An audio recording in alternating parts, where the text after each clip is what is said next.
welcome back to Linda's Pantry. Today I'm really excited to bring you along for a great summertime favorite. We're gonna make easy, spicy Pico De Gallo. I love Pico De Gallo and we have it on hand most of the summer. I have it fresh, and today I'm gonna do it with heirloom tomatoes that I got at farmer's market that are perfectly ripe and delicious. I've got some peppers out of my garden. I've also got some other things that are local, like the onions are local, and we're just gonna make this beautiful Pico De Gallo that is fresh and delicious, and it's great to have on hand. Guests show up, all you do is pull out the chips and you're ready to go. All right, so I can't wait to share this with you. If this inspires you to stay for this, go down in the About section and check out all the links that I've left for you. Let's go make a simple, spicy Pico De Gallo. Come on. So, I've got my lineup here. I'm gonna run over the ingredients that I use, and you can vary these. I like to put cucumber in here, but I'm gonna save my cucumber for something else. I've got a bundle of fresh cilantro. I've got 2 big giant garlic cloves, 3 heirloom tomatoes, and these are just beautiful. And I've already had a couple of these from the farmer's market. They're fantastic. I've got a sweet white onion that's from a local farm here, and a red onion as well. A lime, a lemon, 2 serrano peppers. Some of the seeds are still left in and some aren't. And then 1 whole jalapeno that's seeded and deveined. And I've got back here, I've got olive oil, red wine vinegar, salt and pepper, and my secret to a really good Pico De Gallo is smoked paprika. It is hands down delicious. And I'm using the Vidalia chopper. I like to use both the large cut and the small cut. I'll do the peppers and the red onion in the small cut. And I hand dice the cilantro, and then I will use the garlic through the garlic press. So that being said, let's get going on this. And I'll bring you back as I'm assembling it. It's so easy. Red onions, the white onion. The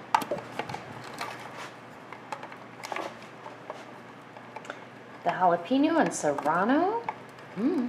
Gorgeous tomatoes, and I want all the juice of these tomatoes. That's about 4 cups those 3 tomatoes produced. Okay, now we're gonna add the rest of our stuff. Beautiful. Okay, so now that I've got all this in here, and look what a beautiful bowl of pico this is gonna be.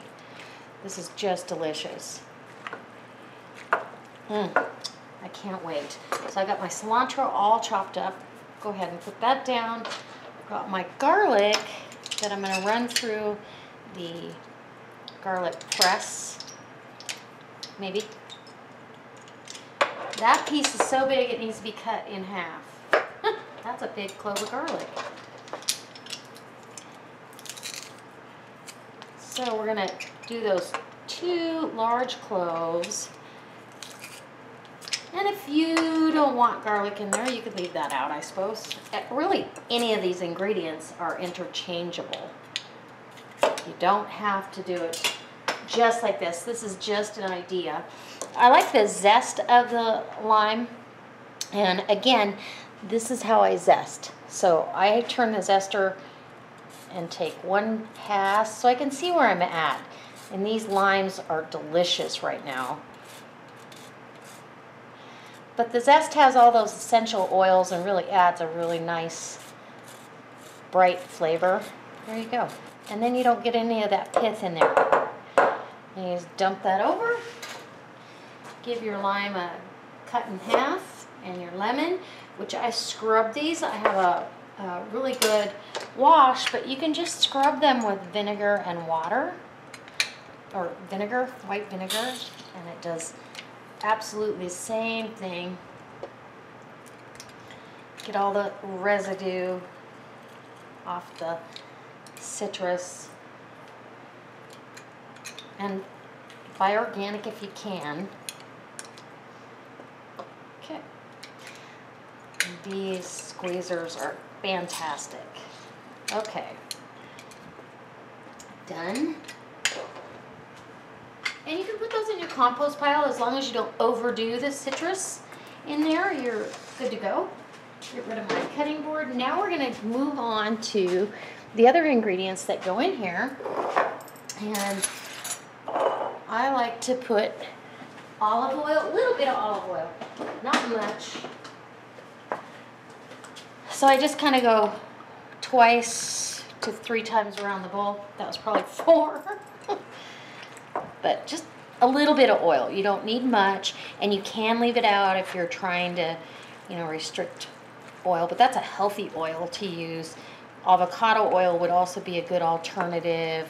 Grapeseed oil, any of those. Okay, and then I'm going to use about a 1/4 cup of red wine vinegar. You can use apple cider vinegar if you'd like, but I really like a little additional acid in here. And then smoked paprika, gotta have it. And I like a healthy tablespoon. Now, other people might add cumin and some other kind of chili, but smoked paprika is what's in mine. And salt and pepper. And we're ready. And you want the salt, it'll balance out some of that acidic thing going on. And cracked pepper. And the longer this sits, the vegetables start to kind of macerate down and become delicious. So, all you're going to do is give it a good stir, and you're ready to serve a beautiful Pico de Gallo. All right. And I'll taste it. I may want another tablespoon of the smoked paprika, but we'll taste it first and see where we're at. And I'll go ahead and take a taste for you, and then we'll serve it. And I'll show you how I like to eat it.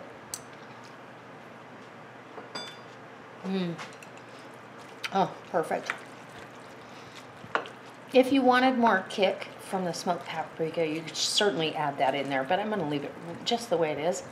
So I've got my Pico de Gallo, and I've got cucumber slices that I've sliced on the diagonal here. So it gives you a nice, firm, you want them thick enough to stay, you know, upright when you put your pico on here. And I just serve it with a little serving spoon. You could serve this with chips, but this is a low-carb version. I don't want to spend the calories on chips when these cucumbers are amazing. So that's my bite. Low-carb, delicious, and very, very healthy. And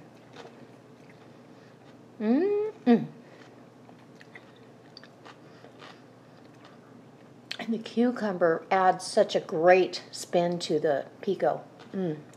So good. And I like the fact that there's different sizes and textures going on here.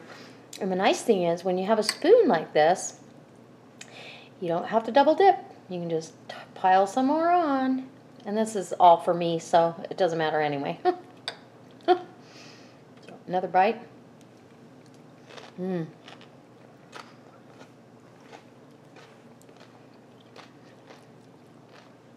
then celery.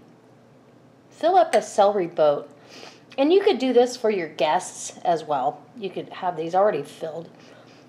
And you could sprinkle this with some queso fresco cheese. Delicious. Okay, this one's going to be really loud.